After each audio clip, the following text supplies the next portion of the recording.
Welcome to Her Fantasy Football. You can hear us on Blog Talk Radio /Her Fantasy Football and on iTunes. You can also hear us on SiriusXM Fantasy Sports Radio Saturday night from 8 to 10 Eastern. Make sure to subscribe to us on herfantasyfootball.com so you can take part in our FanDuel game, Diced. Every Sunday morning we will send you an email at 9 a.m. Eastern with the ingredients to the lineup that week. And you can chat with us on Twitter at HerFantasyFB and on Facebook.com/HerFantasyFootball. I'm your host, Courtney Kirby. And I'm Ashley Williams. And I am Brandon Marianne Lee. It's 1 a.m. and I'm drinking whiskey. Best analysis ever. And a real quick shout out to Chris Nova 10 and Hammer Time NJ. Hammer Time.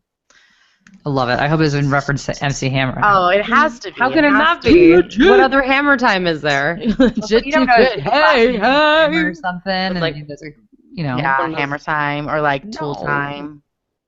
Like the Tool Time Taylor? Yeah.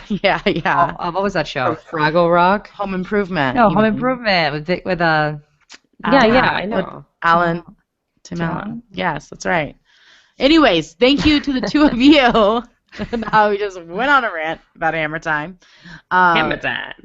For giving us a great reviews on iTunes. We really, really appreciate it. And you can do it too. So hop on iTunes, give us 5 stars and a nice little comment about how Courtney Kirby is your favorite.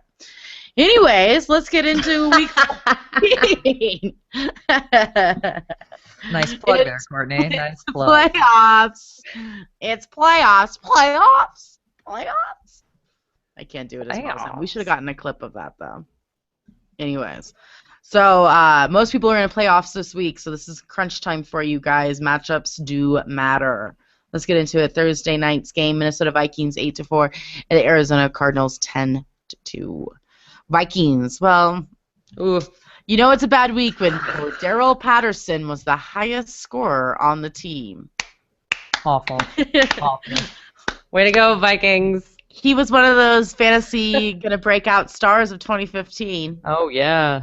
He's a breakout star every year and never breaks. Never breaks. 2014. Or it's all broken. It's broke. But anyways, all he did was return a kick for a touchdown, so 6 points. That's it. That's all she wrote, and that was the highest score of the team. So there you go. AP only has touched the ball 8 times last week, and you cannot give the only good person on your team the ball 8 times. It just doesn't work. I understand that he was having trouble, but he can't get a groove if you only give it to him 8 times. It's just not acceptable. I'm over it.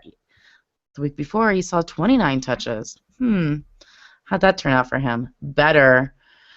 So anyways, I think I think this is going to be a better week. I mean, how could it not be? But this is a tough matchup as well. But Todd Gurley only had 4 fantasy points against Arizona last week, so this isn't going to be like another huge week for AP, unfortunately, seeing how his offensive coordinator is not all there. And no one else on this team is worth a spot on your roster, so we're done with the Vikings. Thank you. That was fun. The Cardinals. Now for the other team. And if you watched the game last week when Minnesota played Seattle, you saw not only that the Vikings were awful, but the fact that the Seahawks blew up, like all over Minnesota, just like all over, smeared it in. And we all know that Arizona can perform against nearly anyone, so start them all. Start them all. Minnesota's defense is good. They did struggle last week. They are good, but this is the Arizona Cardinals we're talking about. They have somebody in every position except tight ends, because who needs those on real teams? So John Brown, Michael Floyd are the perfect wide receiver 3. And although they were both listed as probable, they were going to both play. Now Fitzgerald has only had 1 double-digit game in the last 4 games and has only found the end zone once since week 5. So that's not great. And I understand that you may want to replace him on your roster, but he continues to draw double-digit targets. And so the potential is there for him to still have big numbers. So I get it. If he's hurt you, you want to bench him. I totally understand, but you have to feel comfortable knowing that he may blow up on your bench. Obviously you're starting Arizona's defense and the kicker, Chandler Catanzaro. You just wanted to say his name. No, I can never say it correctly. Catanzaro. Catanzaro. No, it's Catanzaro. Catanzaro? Yeah. There's no N in there. Yes, there is. No, but not before the T. Yeah, right. What about Catanzaro? I mean, It sounds great. It sounds really good. Does it sound French? Catanzaro. I bet he'd love that. That's my analysis for Thursday night. So pretty much you're benching Minnesota, you're starting Arizona, or you're benching Minnesota, you're starting Arizona. Minnesota, is that right? Because they sound so similar when you say them next to each other like that. Minnesota, Arizona. Yeah, that's right. It's playing with my mind. Moving on, and I have not been drinking. Sunday morning games. Buffalo Bills 6-6. The Philadelphia Eagles 5-7. Well, LeSean McCoy gave us a little scare when he left early in last week's game, but he was able to return after being cleared for the concussion protocol. Now, he ended up having a great game, rushing for 112 yards on 21 carries against the Texans, and he has now had 100 yards in the past 6 straight games. So he's found his groove. He's doing well. The best part about it is that these 100-plus yard games have been against some solid fresh defenses, including the Texans, the Chiefs, the Patriots. So it's not like he's going off a really easy schedule and just like running with it. Like he's a legit solid option right now. Now, Tyrod Taylor went 11 for 21 for 211 yards and 3 touchdowns last week. He also rushed for 28 yards and added a touchdown on 7 carries. This guy continues to be a starter as he has a fantastic matchup this week against the Eagles, who give up the 3rd most points to quarterbacks. I think he's going to have a field day. I hope, at least. Yeah, I do too. Right? If you had to rank Tyrod Taylor for 2016 now, where would you put him? He'd be in my top 10. Probably put him around like 8 or 9. You? I don't know. I mean, I guess he'd have to be top 10, right? I think he's too much of a threat to not be top 10. Yeah. The upside is crazy. Crazy. Anyway, I'm just thinking ahead. Well, Sammy, though, guys, he's actually been producing, and so that's been helpful for Tyrod Taylor, bumping up his stats as well. So Sammy had 3 catches for 109 yards and a touchdown, and all this guy really needs is 3 deep ball catches. That's really all he needs, and he's going to put up decent points for you. And the Eagles give up the absolute most points to wide receivers. So you should be expecting a delightful little combination of Sammy Watkins and Tyrod Taylor all day. All day with them. I love it. Now, Carlos Williams, he's got a shoulder issue. It doesn't look good that he's going to play this week. He didn't practice on Wednesday, so I basically count him out. Plus, if he is playing, he's not going to get the ball that much because LeSean's on fire. And then Charles Clay, he had a heck of a game last week, but I don't want you playing him this week. The Eagles get the 3rd fewest points to tight ends.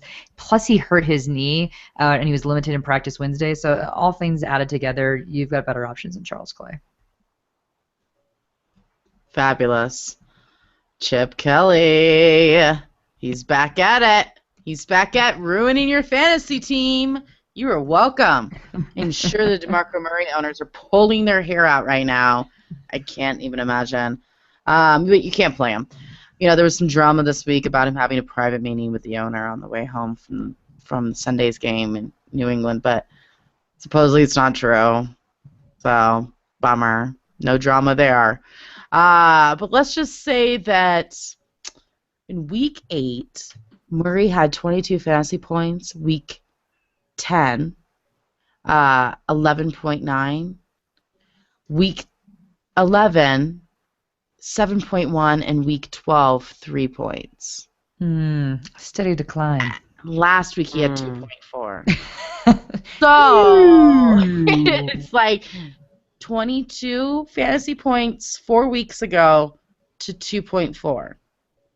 That's crazy. And that's just like the way it is. So well, to be fair, last week they didn't get on the field because their special teams kept scoring.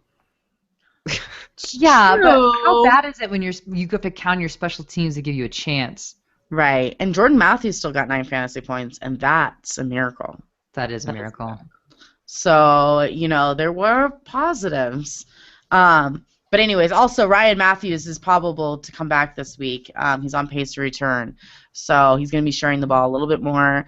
Obviously, Darren Sproles had a big week last week, but you can't count on him to be consistent either. So just keep an eye on Matthews for the rest of the week.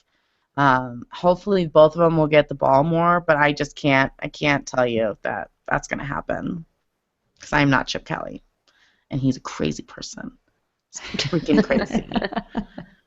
Anyway, so as I said, Jordan Matthews has found the end zone twice in the last 2 weeks, but you can't start him, and because he works for Chip Kelly, so that's that.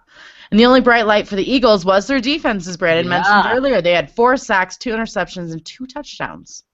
Woo! Yeah, they had the Patriots. Yep. I could not believe they beat the Patriots. That's insane. So crazy. So crazy. Philadelphia, out of all teams to do it, is... Especially how bad the offense was. The offense was so bad. The offense was so bad, yeah. Well, and obviously New England is struggling. We'll talk about that later, but yeah. But anyway, so that's exciting. But they're not playing New England, who has no healthy players this week. They're playing Buffalo, and all their stars are actually very healthy. So Philadelphia is not my favorite defense this week. Seattle Seahawks 7-5. The Baltimore Ravens 4-8. Remember a few weeks ago when I said this is the time of year when Russell Wilson starts to have big games and break into the top 10 quarterbacks after constantly lingering in that 15 to 20 spot all season long? Mm-hmm. Well, here it is. He is back at it. And in the top 10, Russell Wilson, end of season. He's almost becoming the new Phillip Rivers. He's the Phillip Rivers of fantasy, where he just does well at the end of the year. Clutch. That's what they call clutch. I struggle because I can't stand him, but I'll concede and say clutch. For fantasy. Wilson completed 21 of 27 passes for 270 yards and 3 touchdowns against the Vikings. And he rushed 51 yards and a touchdown himself on 9 carries.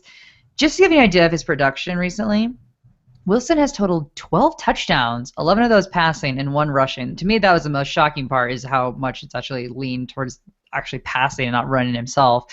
And that's been over the last 3 games. He's also averaged 324.6 total yards as well, which usually the guy cannot break 300 to save his life. So it is shocking. Good for you, Russell Wilson. You got to play him right now because he's hot. He's hot. He's on fire. You got to do it. You got to do it. And the Ravens give the 8th most points to quarterback, so I expect this to be another good week. Now, Thomas Rawls continues to be a guy that you can count on as well. He rushed for 101 yards and 1 touchdown on 19 carries. Again, he's getting the bulk of the load that we want to see. Again, when you're seeing like an AP where you're only getting 8 carries, that's a problem.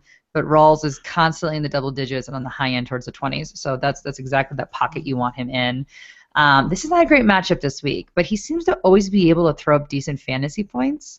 So I wouldn't concern yourself too much about this tough matchup and still play him. I think with all the injuries that we've had as of late, you're going to be forced to play Rawls even in a bad matchup. So I think you can feel okay about doing it. And I cannot believe I'm going to say this, but I think you can count on Doug Baldwin. Isn't it crazy? I think you can too. He's going to get 3 fantasy points. He's going to get 3 points, exactly. Because we finally said this. Because I played Jeremy Kirsch last week, and he thinking, he Jermaine Kirsch. Jermaine Kirsch, yeah. I was like, or Jeremy, disrespect. Kirsch, Jermaine, how about that? Take that. Well, I did the same, Courtney. I was thinking, Baldwin had the game last week. He's got to go a different receiver because that's how the Seahawks roll. But he's had fantastic double-digit point games the last 3 out of 4 weeks. And we're talking 19 points, 32 points, 21 points. And this is in standard leagues, people. The Seattle Seahawks, it's another thing I've ever seen. And last week he caught 5 passes for 94 yards and 2 touchdowns against the Vikings. So, Wilson has to throw to someone in order for him to be able to, get himself in the top 10, and that's Baldwin. He's his guy, so stick with that. I think you're okay. And then Anthony McCoy was added to the Seahawks active roster, who's a tight end. He was added on Wednesday. McCoy's been on the team before. This is absolutely no fantasy relevant news for you. He's going to be used primarily as a blocker. But it could open things up for Luke Wilson. But with that said, we are in the playoffs, and this is not a time to get cute and try to play Luke Wilson. Don't do it. Mayday. It's shot Mayday. time. Matt Schaub is playing against the Seattle Seahawks. Take cover. Ha! Pick six. That's awesome. Pick This six. is his groove, man. I feel bad. This guy's for sure going to have someone at his doorstep next week. Absolutely. There is a crazy How fan can waiting they? for Matt Schaub. How can they? I can't decide which team has had more injuries. Is it the Ravens, the Chargers, or the Patriots? I was just going to say, I'm so sick and tired, I know I'm early on my rant, of people complaining about, oh, the poor Patriots, they've lost everyone. I'm like, there's lots of teams that have had substantial injuries Yeah, look at all Kansas year long City. as well. They lost Jamal Charles. That was the only person they had, and they're doing just fine. Yeah, but even like Brandon said, the Ravens have lost a lot of people. The Chargers have. Like, guess what? The Patriots have lost people, but I mean, come on. Baltimore, there's not a single person. You guys, have no there's not one. a single person for Baltimore that was. They lost their top receiver, running back, and quarterback. Stop crying, Patriots. I can't remember where I read this, so this is terrible to say out loud. But I read that 56% of Baltimore's cap is out for the season. I would believe Wow. it. Totally. Over half of their salary cap cannot play. It's unbelievable. Which is why it's a good thing that they are a solid organization as far as like their coaching staff. They're not going to get rid of John Harbaugh. They're not going to, there's no reason to freak out. This is clearly an injury issue. But speaking of Matt Schaub, pick six. It's what he does. Let's get the news out of the way. Crockett Gilmore missed practice today with his back injury. He's listed as questionable, and last week this injury forced him from the game. Max Williams, his backup, is also limited in practice due to concussion. He did not play in Week 13, and that's officially as far as I'm going to go on their depth chart for the playoffs, people. Hello. But, listen, the Minnesota Vikings were terrible. Like, they were just horrible. But still, Seattle's given up the fourth most fantasy points to opposing tight ends, even with that average put in, with Kyle Rudolph being terrible. So it is what it is. It's a decent matchup, but there's no one to, take advantage of that. Matt Schaub is listed as questionable due to a chest and shoulder injury. He said he's good to go. Great. His backup is Jimmy Clausen. And then they signed a guy named Bryn Renner. It's just getting crazy town. I don't even know what to say about Baltimore anymore. You can only start Javorius Buck Allen, who had a great week at Miami, carrying the ball 17 times for 63 yards. And more impressively, he caught 12 of his 13 targets for 107 yards and a touchdown. That's insane. I'm into the Buck. I love Buck. Uncle Buck is here to stay. Uncle Buck, baby. All right. He won't do that versus Seattle, people. He just won't, especially since they'll key in on him and dare Matt Schaub to throw a pick 6 or 4. I have no idea how many picks to. I know. So should we bench Buck this week? I think he's an interesting contrarian pick, and unfortunately, there are not a lot of running backs out there. He is a volume play. They will give him 20 touches. But he will not be as productive. I'm scared. All right. We're all a little scared. Seattle gives up the absolute fewest fantasy points to opposing running backs. And since it was such a hit last week, Joe Flacco completed his knee surgery, and he is listed as questionable for the start of training camp. Oh, thank goodness. Thank goodness. You know what, though? I need him to pull it together and let me know about OTAs. Okay? Thank you. Yeah, seriously. He better be there at least. Questionable. Absolutely. Okay. All right, San Francisco 49ers 4-8 at the Cleveland Browns 2-10. San Francisco 49ers, game of the week. That's right, Courtney. 49ers officially put Garrett Selleck on IR due to his ankle injury. That means that Vance McDonald is the guy now. The tickets are free, but if you don't have anything to do, you could catch a show, I guess, with the Vance McDonald show. Who got hurt and went out last week after talking him up, and then he got hurt. And I was like, you gotta be kidding me. Yeah. But, hey, we're all in different types of leagues. It was worth mentioning. Since becoming the starter, Sean Drawn has rushed for at least 35 rushing yards each week, caught at least 4 passes, and gone for another 35 receiving yards. Just today, Mark Ingram went down. So you can start Sean Drawn in a pinch, and I'm grabbing him in some of my daily leagues. I mean, Cleveland's gotten better, but they're still giving up the 6th most fantasy points to opposing running backs, and he's doing a good job. And they have him on the field all the time. Yeah. You know, when Darren McFadden's fumbling twice a game, you think twice. You think twice. Blaine Gabbert isn't as much of a fantasy wasteland as we thought he would be. That's right. Last week he was quite good. Now, the majority of the points came off of 2 plays. There was a 71-yard bomb to Torrey Smith and then a rushing touchdown. But you cannot deny that he scored 25.34 fantasy points in standard leagues.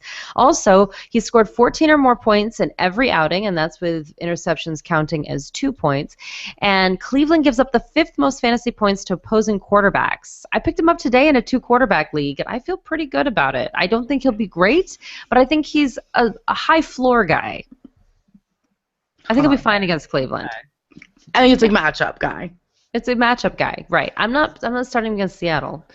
I'm not starting anyone else. Bolden and Smith switch off as to who's the guy each week. You just can't. They go 13 points or 3 points. This week is Bolden's turn, just in case you're feeling lucky. Vance McDonald had 2 good games, but I'm not going to risk my championship on him. He's questionable with a concussion. Don't love that. And Cleveland gives up the 4th most points to wide receivers and 5th most to tight ends, but who cares? What a wasted good matchup again. As far as the Browns are concerned, Austin Davis didn't work out, so after another week of disaster, the Browns go back to another disaster, Johnny Manziel. Johnny Football. The drama continues. Oh yeah, Coach Mike Penton, he's losing his mind right now. He's losing it. But the point is that he lost his locker room. I mean, you know, Johnny Manziel was better than Austin Davis. Yeah. But I will stand by him. He had to bench him at least 2 games. I agree. I mean, you know, he was put in a terrible situation. I don't know, but either way, he's in again. He could be in a 2-quarterback league situation, but turnovers could kill you with this guy. You just don't know. Travis Benjamin left the Bengals game last week right away, allowing the Bengals to run roughshod over the Browns. He sat out practice today, is listed as questionable. San Francisco gives up the 12th most fantasy points to opposing wide receivers. Not comfortable with him. Instead, I'm totally comfortable with letting him blow up on my bench. I just am. Taylor Gabriel and Andrew Hawkins still out with concussions. It's bad. There are no weapons, but still no respect for Brian Hartline, but there should be. If you're in a PPR league, hello, back-to-back games with 8 catches, 6 the weeks before that. He hasn't scored yet, but a full-point PPR, come on, people, consider it. Also, Brian Hartline declined to comment after the game because he, quote, wants to keep his job. Yeesh. Rex Ryan, by the way, must be up at night. I was thinking about this, just like thanking his lucky stars that he found Tyrod Taylor. Because quarterbacks like that don't fall from trees. No, they don't. He was very lucky to promote him from 3rd string and for it to work out. Moving on. Gary Barnidge makes me nervous. That's too bad. It's really bad. You probably have to play him. There aren't a lot of tight ends out there right now. It's dicey. But he's only scored 2 touchdowns in 6 games. Minimal upside. Listed as questionable because he rolled his ankle last week. Ugh. And then the last double-digit fantasy game in standard scoring on this team for running backs was in week 5, and it was Isaiah Crowell, just barely. Don't go there. Again, 49ers, great matchup, but who cares? Who cares? Man, the Browns are my favorite. Detroit Lions 4-8. The St. Louis Rams 4-8. Matthew Stafford. It's like back. I was waiting for you. So good, so good. I was like, is anyone excited for this game? I am. Doubtful. Yeah, Well, Matthew Stafford, guys, he went 23 for 35 for 220 yards and 2 touchdowns against the Packers. Not his best game, but also nothing to be upset about either. You know, he's now talk about a brutal loss. Woo! But you know what, guys? The wind out of the sails. Yeah, that was harsh. But this guy's floor is pretty high now, so you can stop including the beginning of the season into your analysis when you're looking at his, you know, his stats. He's just playing differently now than he was then. So kind of rule that stuff out.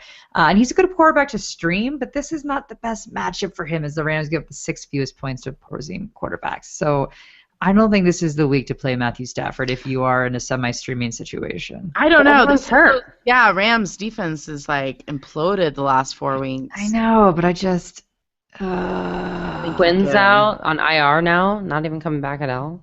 Yeah, Quinn's huge. Quinn is huge, but Like the Jets. The Jets aren't the Jets if they don't have Revis.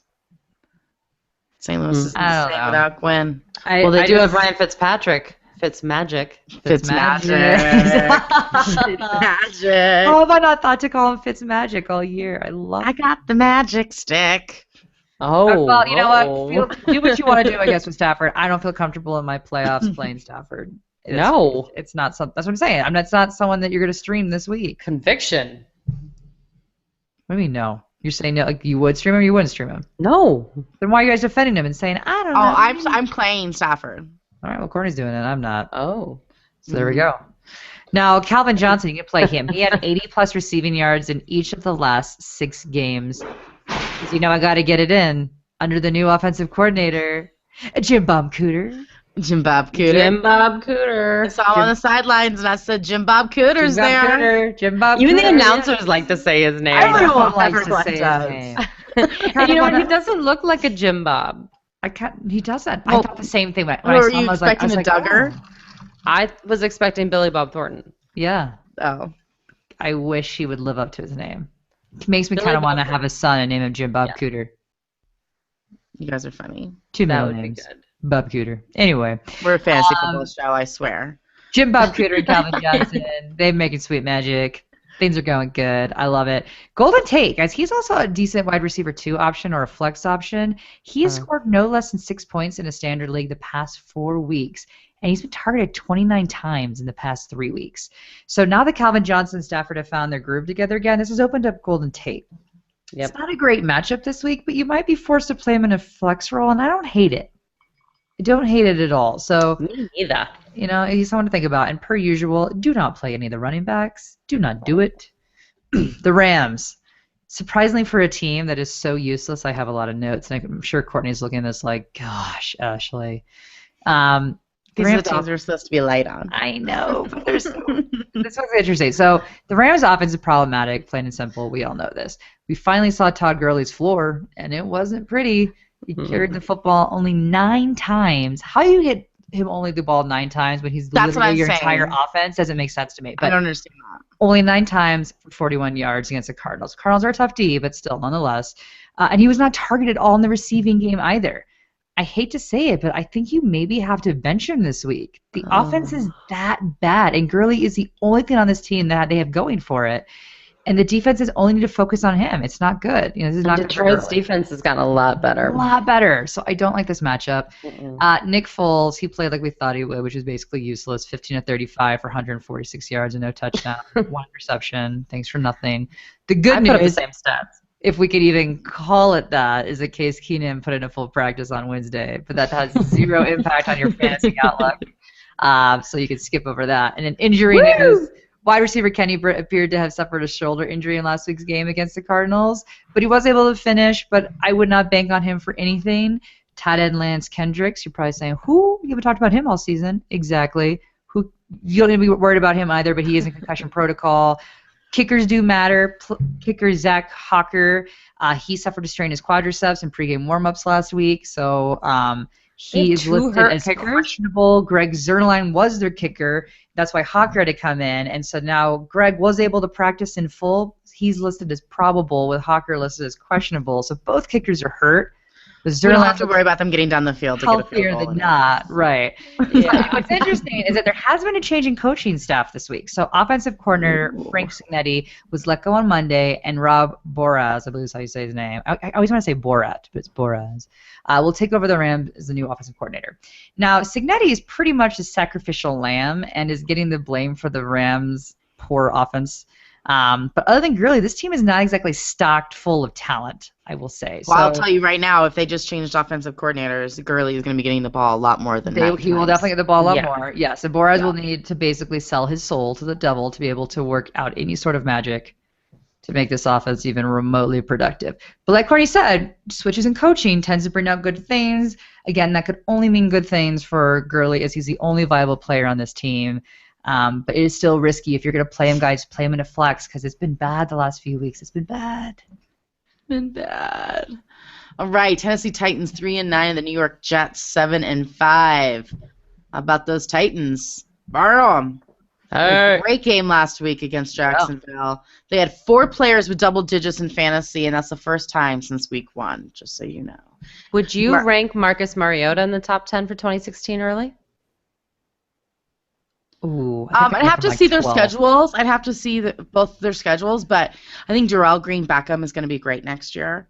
And I think him and Marcus Mariota are going to be fabulous together. And then you add Delaney Walker and a healthy Kendall Wright. I think that there's a possibility that Tennessee could be better next year, and Marcus Mariota could be really good. Yeah. They need a running back. They need a running back. Maybe not a running back. Maybe they just need an offensive line. I don't know. That'd help. But if I was them, I would draft an offensive line. But I don't know. I get Good crazy. call. I get crazy. You get really crazy. Yeah. Way outside the box. Yeah. But, yes, Marcus Mariota was amazing last week. He had only 20 completions, only 20, but 3 of them were for touchdowns. That's like a crazy percentage. He did great, yeah. He also ran for 120 yards and a touchdown. That touchdown was crazy, though. Oh, my God. So good. I freaked out. Was that like a 72-yard run? Well, how far was that run? 80-something? It was a run. Yeah, it was crazy. He was making some good cuts, too, and he was using his blockers. I loved it. He's great, but the problem with running quarterbacks, at least I have felt, is that they can have really cold moments for a long period of time.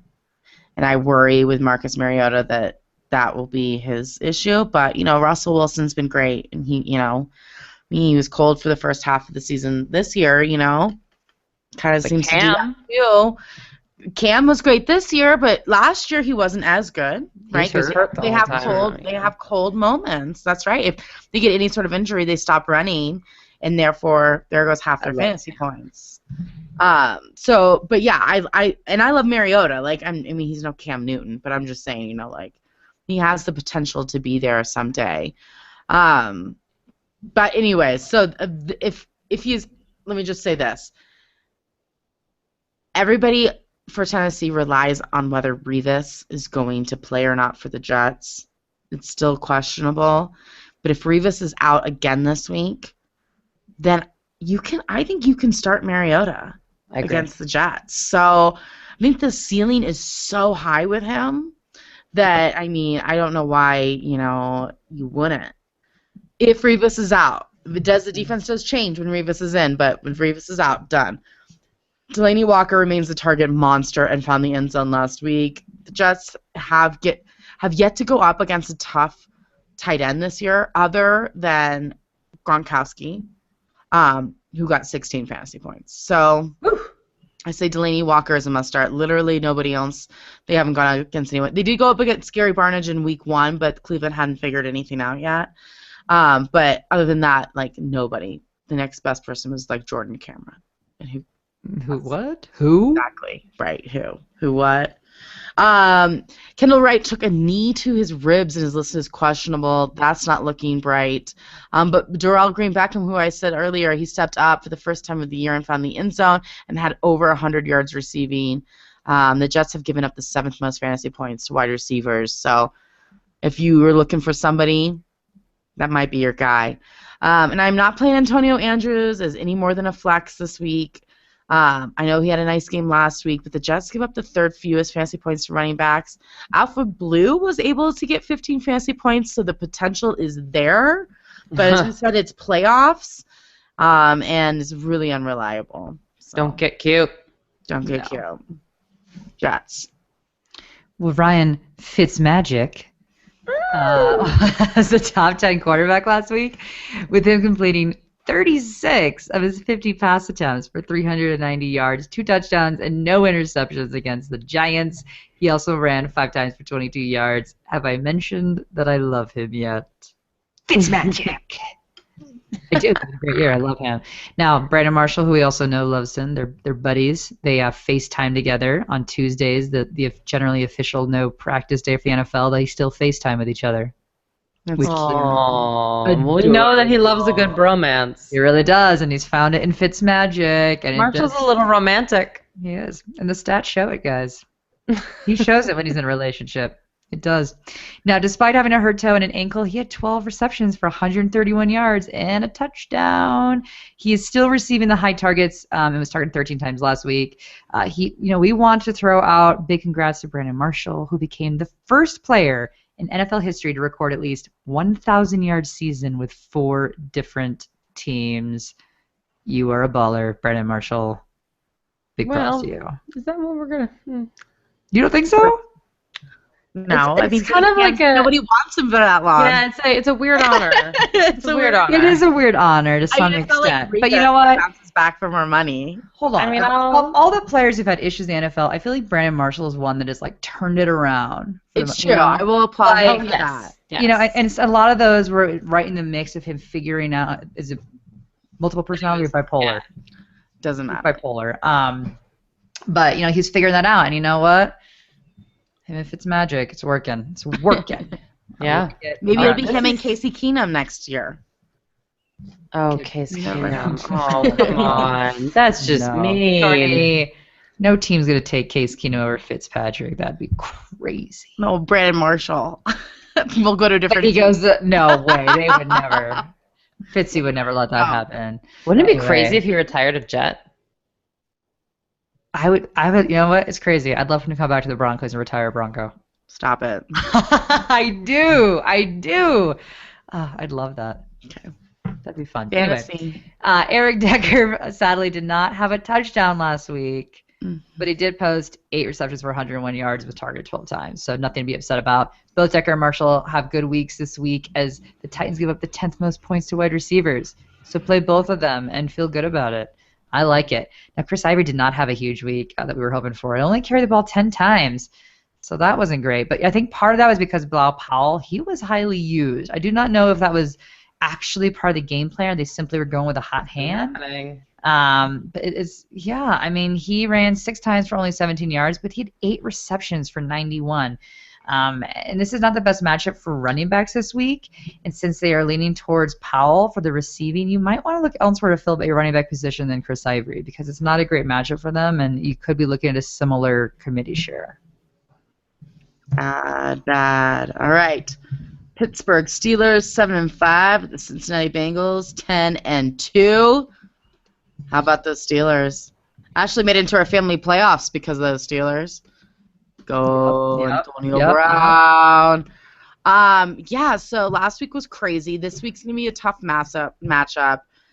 We knew last week was going to be nuts. I was against Indianapolis.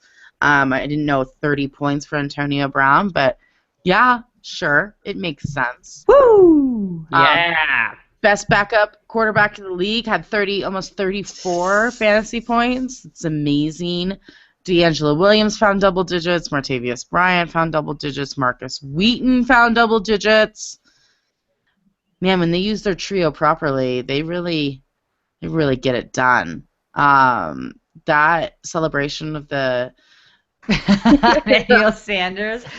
Oh my God. Daniel Brown, he like hugged the bull and like ripped the girl's hair. So bad. He got fined for that today, but I mean, of course, they fine for everything. So bad. It was so good, though. It was so good. Anyways, Cincinnati Bengals is a tough matchup, but again, the Steelers and the Cardinals, it's just that they're so well-rounded, it doesn't matter. So you're going to start all of them. In deep leagues, you guys, you need to start Marcus Wheaton. I know that sounds crazy, but in deep leagues, I mean, he sees the targets. He's had 19 targets in the last 2 weeks.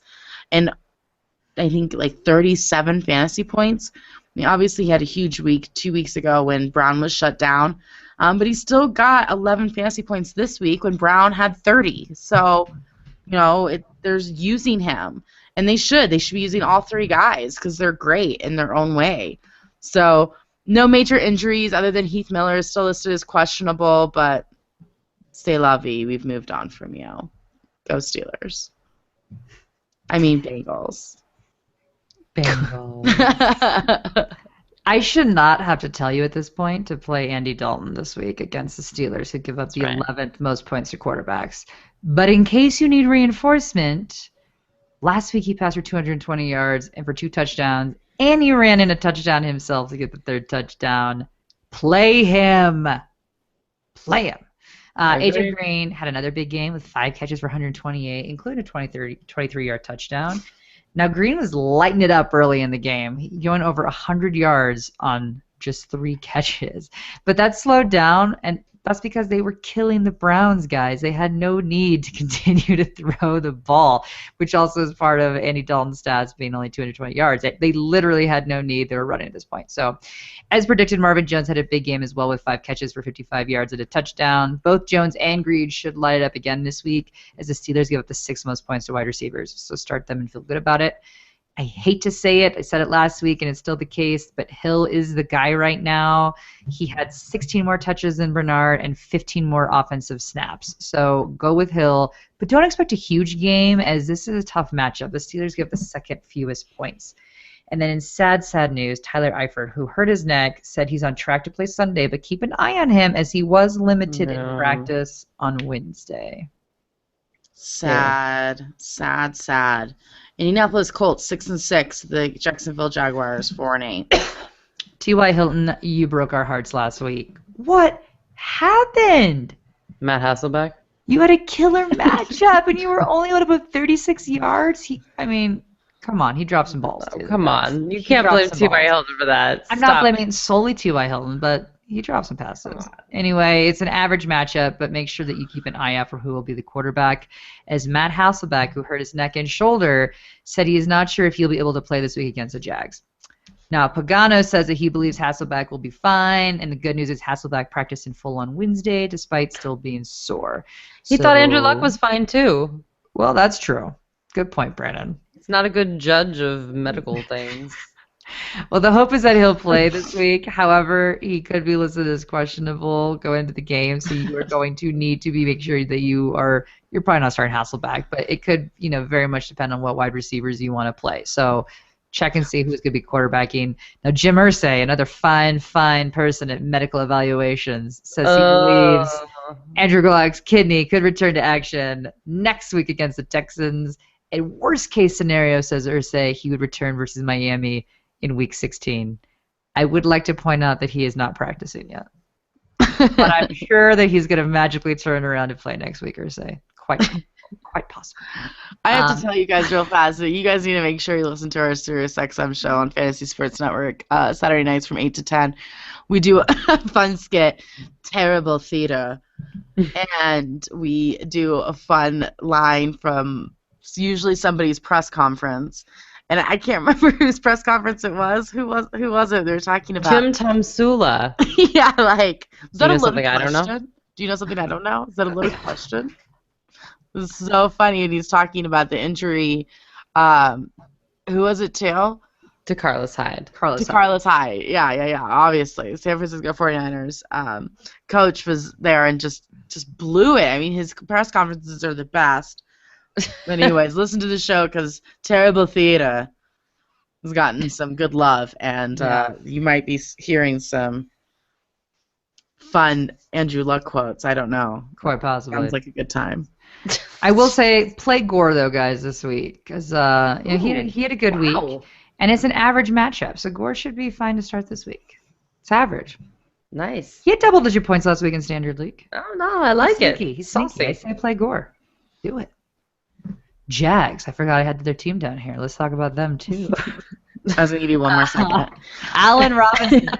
We love you. He hauled in 3 catches for 153 yards and 3 touchdowns last week. He was targeted a fantastic 15 times, guys. And a little franchise history news. Robinson is the first Jaguar receiver to go over 1,000 yards since Jimmy Smith in 2005. It has been 10 years since anyone has gone over 1,000 yards. So congrats to you, Allen Robinson. Allen Robinson is my MVP of the year. He's for fantastic. value. Yeah. For where you got him and how he's performing, I think he is the MVP of the year. I think a bunch of the Jags could be nominated for that award. Blake Bortles? Bortles? Alan Hearns. Yeah. Not TJ Yeldon, but he's working his way up. They finally gave him some goal line carries. Well, yeah, so that's the next one to talk about. I always get nervous when people ask us, start to say questions before the game on Twitter, and I say who to play, and I'm like, and then half the time I'm actually rooting for those guys even more than my guys. I'm like, oh, I don't want to be wrong for that person. I didn't want to be wrong. And I told someone TJ Yeldon, and I was like, man, I really hope I was right on that. And he threw up a huge game. He rushed 15 times for 57 yards and a touchdown. But even more exciting is that he had 4 receptions for 79 yards on his 4 targets. We caught all of them. So he has another great matchup this week. So I say definitely play him. Go with Yeldon. Do it. I like it. And then I hope you played Blake Bortles last week, who completed 24 of his 36 pass attempts for 322 yards. The guy consistently throws in the 300s. But he had 5 touchdowns and no interceptions. So the Colts are another favorable matchup. So put Bortles in your lineup. Do it. Don't be afraid to play a Jag. They treat you well. And then in the best news of the week, Allen Hurns, who's been out with concussion, was fully cleared to the NFL concussion protocol on Monday, and he fully participated in practice on Wednesday. And this is a killer matchup with the Colts giving up the 3rd most points to wide receivers. I love it. I love it. Julius Thomas, frustration as always. He only targeted 5 times, only caught 2 of them for 15 yards. Luckily, he caught a touchdown and saved your fantasy week. It is a good matchup, and you'll probably still have to play him despite the touch-and-go performances he's had as of late. But sadly, his upside is higher than most tight ends, so you're going to have to play Julius Thomas and just kind of hope that he gets it together. Get it together. Well, I'll tell you who's not getting it together. San Diego Chargers, 3-9. Kansas City Chiefs, 7-5. Chargers, sad. They were so good at the beginning of the season. Like, fantasy-wise, like, it was amazing. And then how that imploded. Phillip Rivers is listed as questionable, but should play. He's facing a much-improved Kansas City defense, so I'm not starting him. He only scored 6.9 points when he did face them last. I mean, when they were bad. I'm, like, freaking out. Well, they weren't bad. It was 2 weeks ago. Well, they were good, but the Chiefs have shut down everybody in the last 7 weeks, other than one quarterback. Yeah, and that was Tyrod Taylor. And I'll tell you that I don't think that Phillip Rivers moves like Tyrod Taylor. Get out of here. So I mean, I'm not like pointing fingers here, but no. So that's really unfortunate. And I know some may have not a better option than Antonio Gates. You really invested your tight end position on him, but the Chiefs get up the absolute fewest fantasy points to tight ends. He's just not consistent. So scary. And everyone else is too unreliable, and this is a bad matchup. You know, Stevie Johnson is questionable.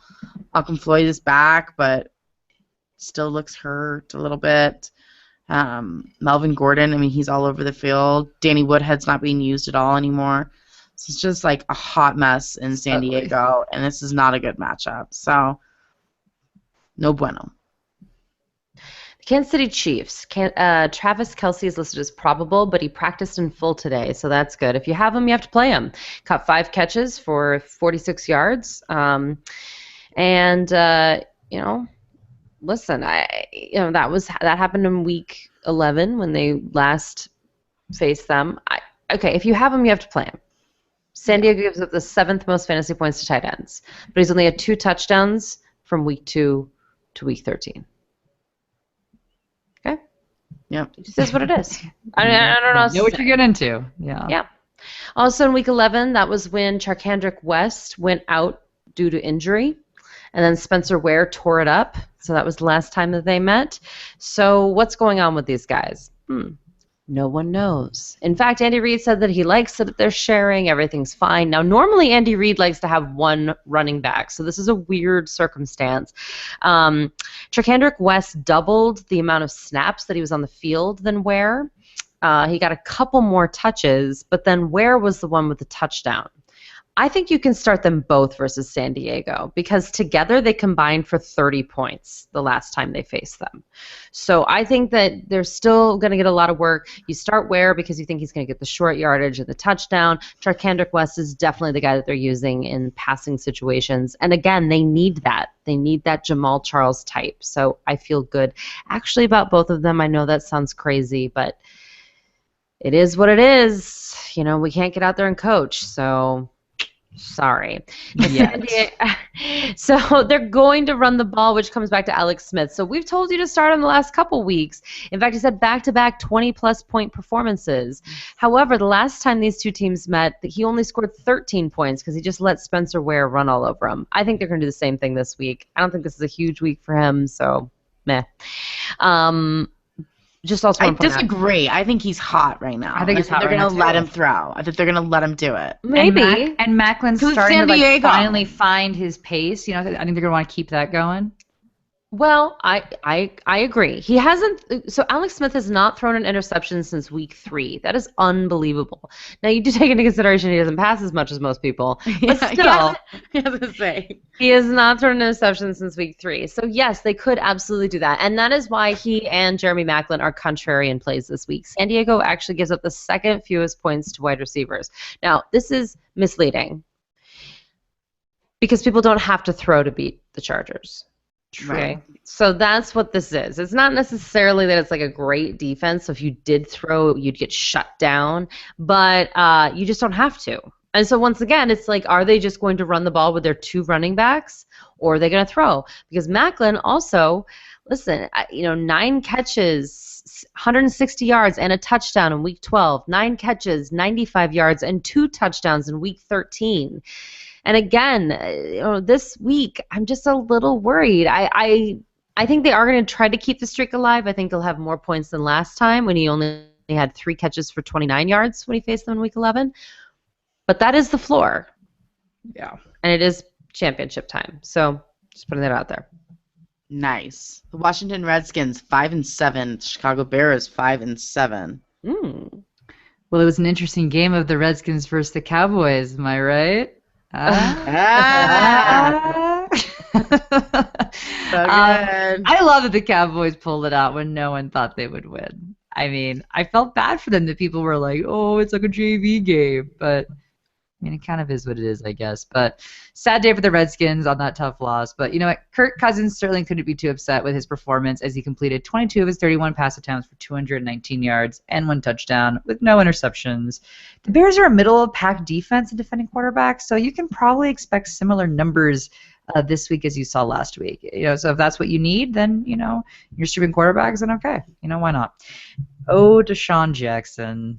You love him and you hate him at the same time. He had a heartbreaking fumble towards the end of the game, trying to do a little too much with that punt return. But you know what? It's classic Deshaun form.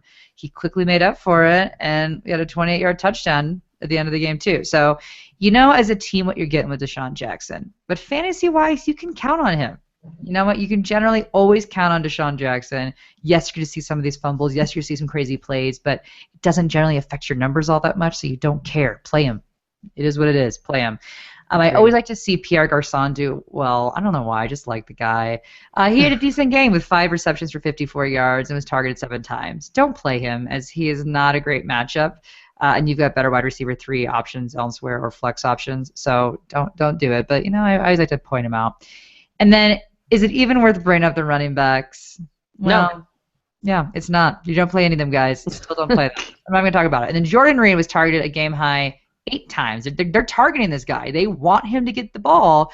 He's only able to get 3 receptions for 33 yards, which is not great, my friends. Not great. And I don't love it this week. I don't love him at all. So you probably will have to play him, but you might want to look elsewhere, as it's not a great matchup to get the 5th fewest points of tight ends. So There you go. In really sad news, Jay Cutler's brother-in-law, Michael Cavallari, he's been missing for 12 days. So He sad. abandoned his car in southern Utah running with the airbag deployed. Now, he was arrested in California for making threats 2 days before his disappearance. So it may be that he just doesn't want to be found. And Jay Cutler had a baby a couple weeks ago. And he sucked last week. I mean, I don't want to be insensitive, but I do think that all of these things are connected. I think there's a lot going on in this guy's life, and I'm just trying to put a human element to it. And I don't know how you focus on football when family members are missing, family members being born. There's so much going on with this guy. Now, in the good news, Washington's defense on the road is very weak compared to their defense at home. night and day. So this is a decent matchup, but I did want to bring this up. Also, Martellus Bent was set to IR due to his fractured ribs. And bad attitude. People don't think that he's going to be back on the team. Yeah, exactly. So that happened. Can you do that? Can you send a player to IR for bad attitude? Well, I think that's what John Fox did. Listed under fractured ribs. Unfortunately, the backup tight end Zach Miller is also dealing with a rib injury, which is why he had a down week last week. So they kind of alluded to it before the game that the injury was more serious than they thought. Also, Washington gives up the 7th fewest fantasy points to tight ends, so that's the one matchup I'm not big on. Eddie Royal, Marcus Wilson are questionable.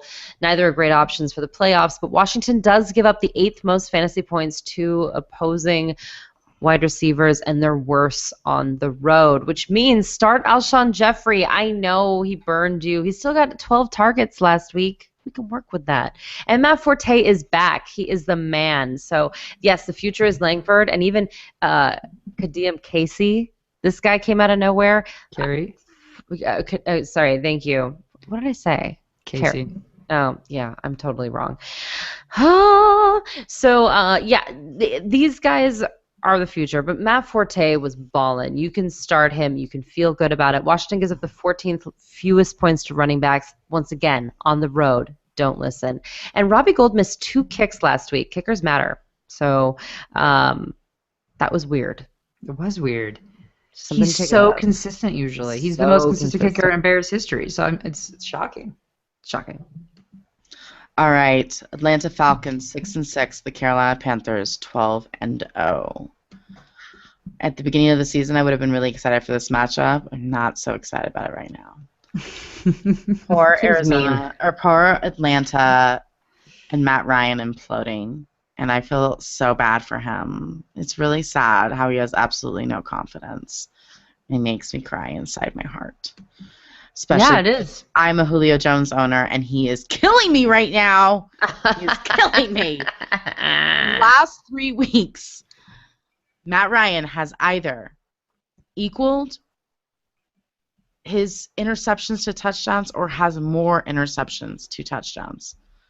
In week 11, he had 3 touchdowns and 3 interceptions. In week 12, he had 1 touchdown and 2 interceptions. And in week 13, he had 1 touchdown and 1 interception.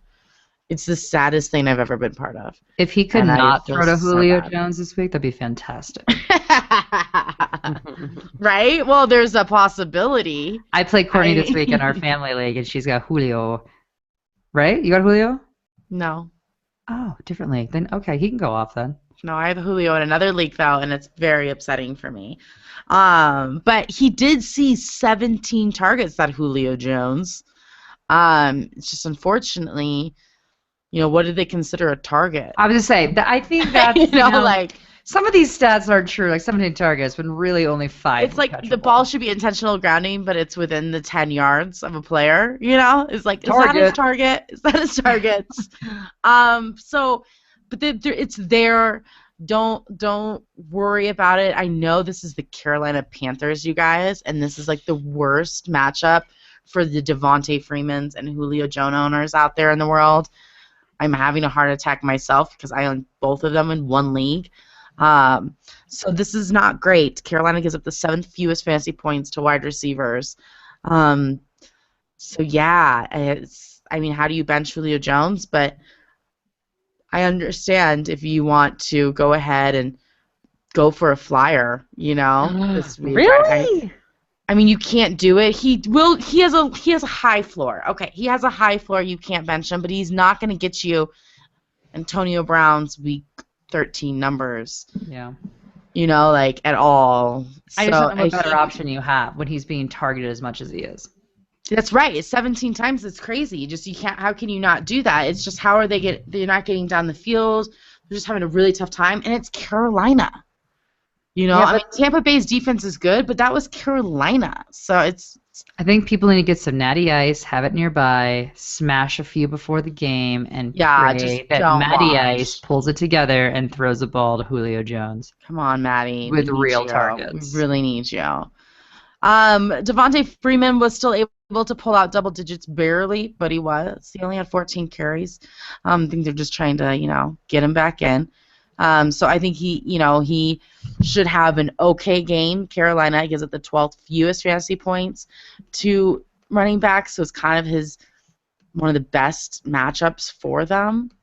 So, yeah, other than that, you guys, it's just not looking good. It's just everybody. Jacob Tammy's questionable. So that's it. Please get it together, Matt Ryan. Please. The analysis for the Carolina Panthers is pretty simple here. You start everybody. Cam Newton, hello. Yeah. Hello. He is the first quarterback in NFL history to rush for at least 3,000 yards in his first 5 seasons. And he passed the concussion test. There is no drama here, you guys. He did not have a concussion. Right. It's rather strict. Jonathan Stewart has 20 or more carries in the last 8 games. He's consistent. Atlanta gives it the second most fantasy points to opposing running backs. Play him. Greg Olsen forever. I don't even know what to say about him anymore. And I'm not playing, though, the motley crew of the Carolina Panthers wide receivers. You never know which one's going to be the one to start. And Atlanta actually gets the second fewest fantasy points to opposing wide receiver. I think they're just going to do a Greg Olsen, Jonathan Stewart, Cam Newton party. And that's it. I agree. Come on, Greg Olsen. All right, New Orleans Saints 4-8. The Tampa Bay Buccaneers 6-6. This should be an interesting one. Drew Brees put up a good game as usual. Feel free to play him this week as well. Use Drew Brees at this point. You're playing him. But let's talk about the devastating news. Mark Ingram was placed on IR on Wednesday with a shoulder injury. He is out for the rest of the season, and I am crying inside. I am crying. Turns out Ingram's been dealing with his shoulder issues for the past couple of weeks, but he was still being productive. So he was playing, but he was having a really good year with over 1,200 all-purpose yards. But as we are hearing, he should be ready to go for OTAs. So you know what? He beats out the Joe Flacco next year injury update. Jordy Nelson. He's good for OTAs, guys. I'm still crying inside, but it's at least something positive. In his stead, CJ Spiller and Tim Hightower will be the guys in line. Spiller will be leading the way on that. Looking at Spiller's stats this year, it's not going to make you feel all warm and fuzzy inside, as he is averaging just 13.5 snaps a game and 5.5 touches a game. And he only has 108 total rushing yards with 216 receiving yards and only 2 touchdowns. Now, Spiller has just had 4 touches in the last 2 games, but that was because they were rolling with Ingram. He was their guy, and obviously that's not an option anymore. So I would not risk him with anything more than a flex spot unless you were feeling lucky. But Spiller has for sure done a lot of people in fantasy leagues, so I would certainly not risk my playoffs on Spiller. But you may be in a pinch, and I'm sorry for you if you are. Just a heads up, Willie Snead was limited in practice on Wednesday, and Marquise Colson also did not practice Wednesday, but that was for non-injury related reasons. So just keep that in mind in terms of possible injury. Buccaneers. Brandon, did we lose you? Oh, we lost her. All right, what's our rule? Start everyone going up against the New Orleans Saints. This is double true when the Saints are on the road. Vincent Jackson was listed as limited at practice with that knee injury, but he should be fine, so we're going to play him anyways. Austin Seferian Jenkins was on a snap count, as in he only played 30% of the snaps. Fool's gold And with he got him. 6 targets, second most of the team. I think he's an interesting streamer this week. Again, play everyone against the Saints. Hello? Unless you're Houston, you should be good. And there's no other analysis needed. Start everyone. I'd even consider Charles Sims this week. He had a nice game last week, rushing for 56 yards and getting 21 yards in the air. So, boom. Afternoon games. Let's do this. We got the Dallas Cowboys 4-8 at the Green Bay Packers 8-4. Tony Romo didn't practice. He's out. Brandon, we got you back? Yeah, I think so. You can see. Yay, we can kind of hear you. Oh, weird. I can hear everything. Oh, well, Yeah, okay. we just did the Tampa Bay Buccaneers. We just moved on to the Dallas Cowboys. There you go. I heard you did a great job. Thank you. You're very good. So the Dallas Cowboys, Tony Romo didn't practice. This is out of control. I don't know why they don't have him on IR. It's just irrational at this point. You can't start anyone from this team except for maybe Des Bryant. He's listed as probable with a foot and knee issue. Also a bruised ego, I heard. I don't know. That one takes a last few week, weeks, so. Yeah, it does. It takes a little time to mend. Last week, 7 targets, caught 3 of them for 62 yards. 11th fewest wide receivers is what is going down the Green Bay Packers. So I think you have to play him. I mean, you can't not play this Bryant if you have him on your team and you've waited through all these injuries and everything else. It's hard. It's really hard, especially now when you play daily. You're like, think of all the streamers, You're like, McFadden fumbled twice last week. They don't exactly have other options, so I'm not worried. I mean, they're gonna have to stick with him, but the team was ticked off. You could tell they were just like, "What?" But it was like the first time he had fumbled in how long now? I know, but twice, and he's gone downhill. Single-digit fantasy outing 3 out of his last 4 games. Well, that's what happens when you drive him Matt Castle. It is. Green Bay gives up the 11th fewest points again to running back. Green Bay gives up the 10th most, though, to tight ends. And Jason Witten did 9 targets, 5 catches, 5 yards. He hasn't started since week 1, but, it is what it is. As far as Green Bay is concerned, Dallas's D isn't up, though. They are actually playing well. 8th fewest quarterbacks, fewest to running backs, 8th fewest to tight ends, the 9th most to running backs. So this is a total nightmare for Green Bay Packer owners. Eddie Lacy kills me. I'm dead now. I'm dead. It's all Eddie Lacy's fault. And so anyway, you can't trust him. He missed curfew. You can't trust James Starks or the newcomer John Crockett. So, this is a good matchup gone to waste. Yeah. It just sounds bad. Okay, so I sound like a robot? At the moment, yes. But I'm into it. It's good. It's good. If you're going to do it on one matchup, this is the matchup. So let's keep rolling, robot. Oh, okay, great. All right, well, I will say that everything sounds fine on my end, so I don't know what's wrong. I apologize. Can't trust any of these running backs. Randall Cobb has scored 2 touchdowns since week 3. That is it, and he's not in a great matchup. You might need to play him anyway, but Devontae Adams has only 1 touchdown on the season. That was last week, but he doesn't like to catch footballs, so that's an issue. And after starting off hot, James Jones cannot be trusted. Only 1 double-digit fantasy performance since week 5. Awful. Richard Rodgers is the only guy you can trust. He's in the worst matchup, though, but he caught all 8 of his targets last week for 146 yards and a touchdown. And that touchdown mattered because it won them the game. It's a tough matchup. But he has scored 4 or fewer points 5 times this season. So it's high risk, high reward. All right, Oakland Raiders 5-7. The Denver Broncos 10-2. Carr had a rough outing last week against the Chiefs. His 3 interceptions against the Kansas City Chiefs make up 1/3 of his total entire season interceptions and bring him to a grand total of 5 picks in the last 4 games.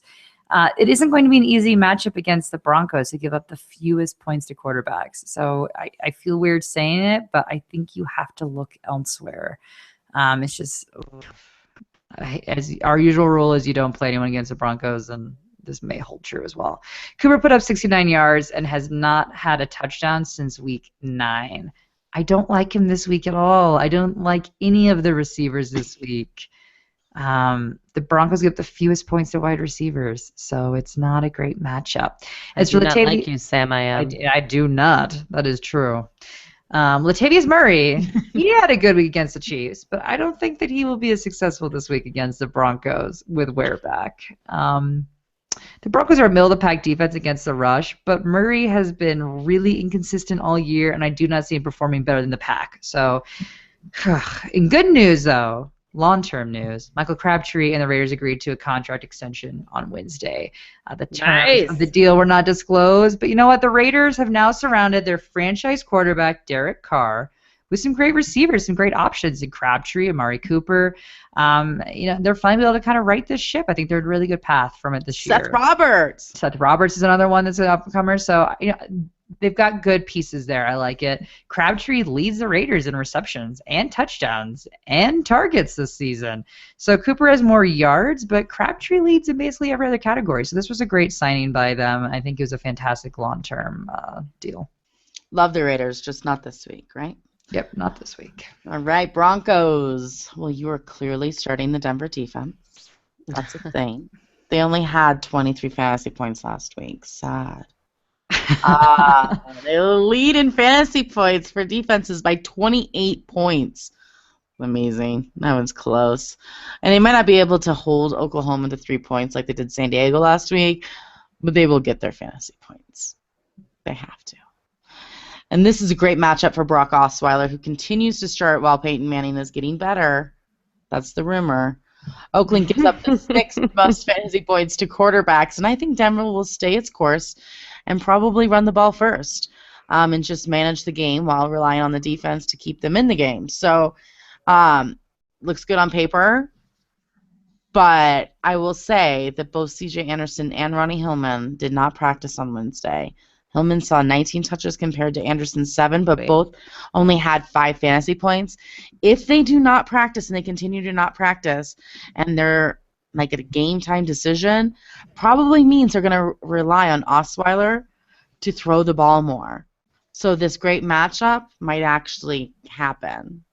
So, I don't hate Juwan Thompson. I say it's a game-time decision. Who? Juwan Thompson. For a running back, right? I think Hillman will definitely play, and I think he's the number 1 guy. So I think that's a better scenario. Because I think Hillman, it's just his foot. It's a weird foot injury, but the coaches seem to be no big deal. But Anderson's is his ankle. Ankles have their moments. They're dicey. Either way, if Brock is forced to throw, you might want to play him this week in a 2-quarterback league, in a really, really deep league, that kind of scenario. Warning. Start him over anyone that's worth anything, but you know what I'm saying. If it's him and Casey Keenum. I love you calling Casey Keenum. That's my favorite. Then you can start. Ultimate disrespect. Courtney loves it. Courtney loves destroying players, and that's one of my favorite things about Courtney. She's like, you'll be called what I call you. That's right. That's right.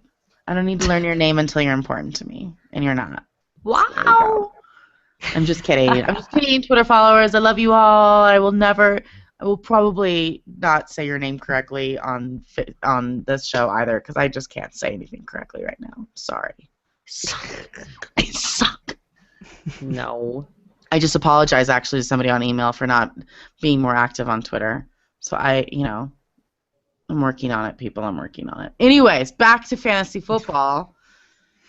As for the wide receivers, you are most likely starting both of them. That is Demaryius and Emmanuel Sanders. It was nice seeing Demaryius get back and have a decent game last week. Although I think Sanders is going to have a better week this week. But to be honest, I'm just not feeling this total matchup on the offensive side for Denver. So this might be a weird fantasy week for Denver owners in any part of the field, so I apologize. But as for the Sunday night game, New England Patriots 10-2, the Houston Texans 6-6. This is a fantasy orgy, right? Right? I don't know. No, it's not. No. Tom Brady is still a must start. He scored 31.78 fantasy points last week, and that's in that surprise loss to the Eagles. He still did really well. So there's so many things to say about that. Danny Amendola is the target king. 11 or more targets for 3 straight games. Houston gives up the 10th fewest points to wide receivers, but I'd still start him based on volume. He's listed as questionable due to his knee injury. Should be okay, but check the injury report as always. Scott Chandler is not Rob Gronkowski. #analysis.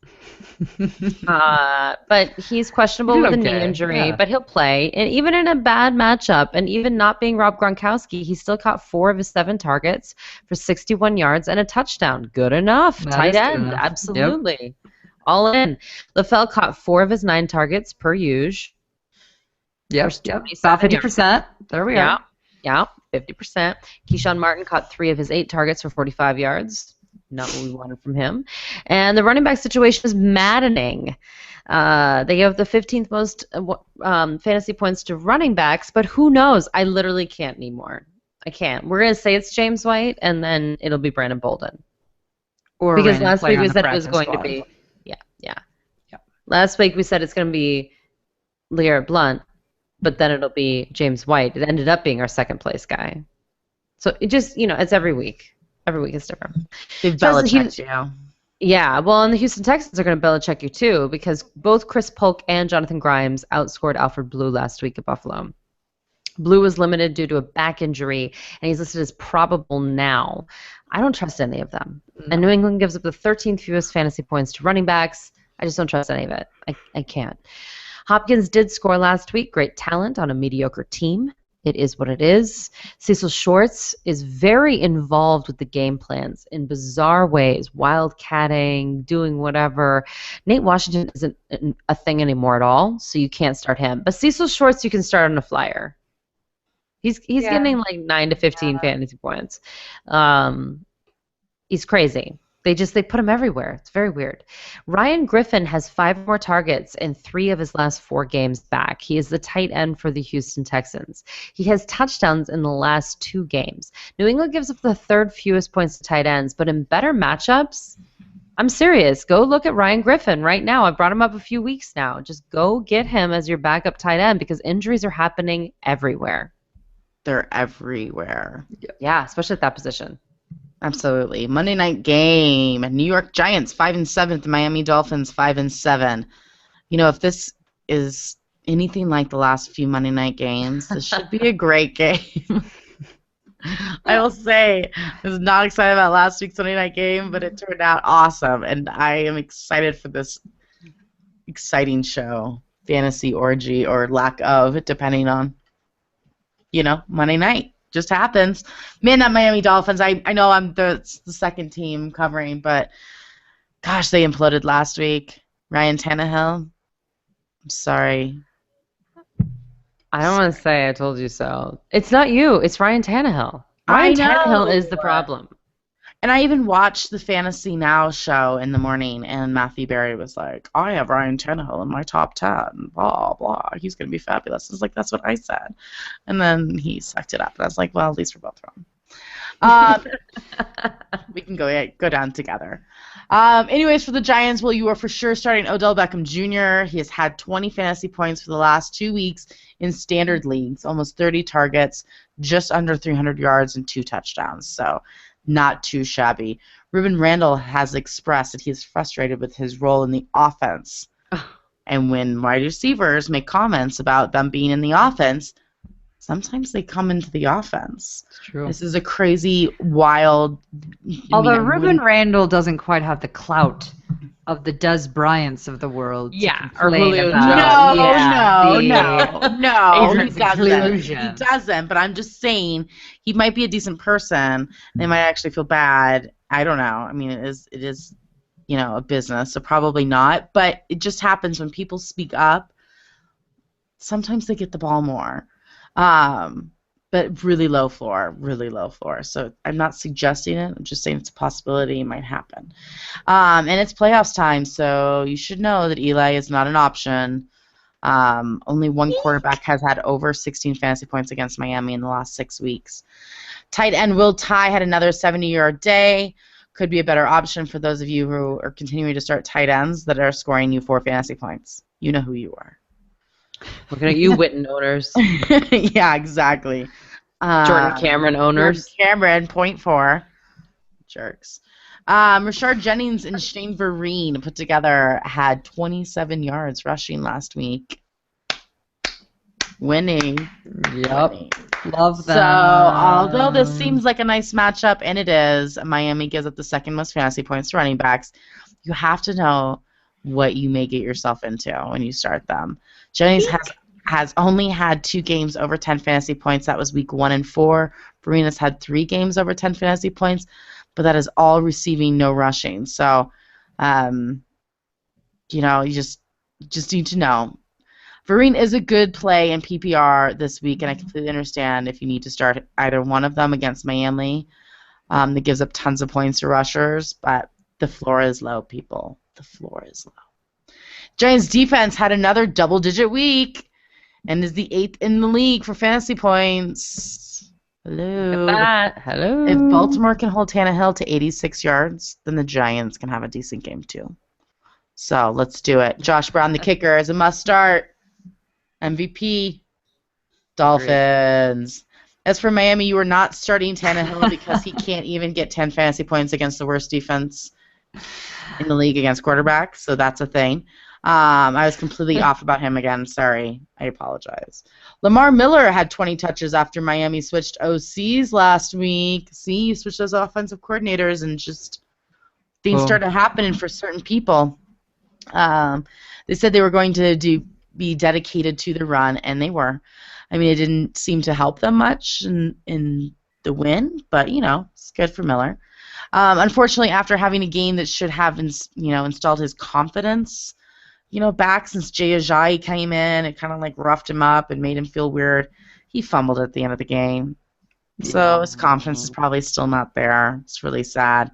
But I do think they will focus on the run again this week, and the Giants give up the 10th most fantasy points to running backs. So, yeah.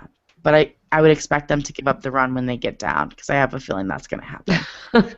And now let's talk about those receivers. Jarvis Landry did us dirty last week. Dirty. With only 2 receptions for 0.5 yards. Why? He did have 22.9 fantasy points the week before. So there's hope. This is a good matchup.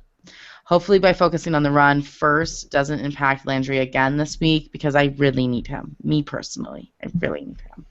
And he should have a bounce-back week, but we'll see. Devontae Parker, on the other hand, he's a perfect flex guy. He's found the end zone in both games in the last 2 weeks. Probably will find it again or at least get those yards that we need for him. So I see another 8 to 10 point game from Devontae Parker, and I think that might be a perfect wide receiver 3 flex kind of guy for you to make sure you can get into your championships. Woo! Woo! All right, Brandon, how many leagues are you in? 16. That's ridiculous. So crazy. So ridiculous. That was Well, 3 embarrassing. of them I'm are sorry, I like should have made you pick-ems say or that out something. loud. Yeah. Yeah. So we pick our NFL teams at the beginning of the season to cover them, and I did our winning records for our teams. Ooh. Yeah, and it's actually very close. I beat you, Brandon. I have the best teams, winning teams, by 0.08. And Ashley, you're the worst. But We all knew that going into this season. yeah, Yeah. but That was not even if questionable. Brandon did not have Carolina, Yeah, mine were really bad. hers are really bad too. Hers are Not really as bad. bad as mine. They're really close. They're surprisingly close. We are But really Carolina's undefeated, so that really. I think the Saints threw people for a loop this year. They really, they really dragged my teams down. And I the don't know. Colts. I've got Washington and the Colts. And I got, got a lot of goodies. Washington's going to the playoffs. Come on, Washington. Let's do this. And I hope everybody else is in the playoffs this week in Fantasyland. I hope you continue on in Fantasyland next week in the playoffs. And as Brandon has said previously, make sure you continue to play in your brackets. Even if you're not in the winning bracket, you don't want to be last in your league. So continue to listen to the show. Set your lineups. Don't be last. You can do it. And for those that are in the final 4, 6, good luck. It's real, people. It's week 14. Let's do it. Again, you can chat with us on Twitter at HerFantasyFB and on Facebook.com/HerFantasyFootball. Be sure to listen to us on SiriusXM, Fantasy Sports Radio, Saturday night from 8 to 10 Eastern. And you can hear us on Blog Talk Radio and on iTunes. Until next time, no more faking it.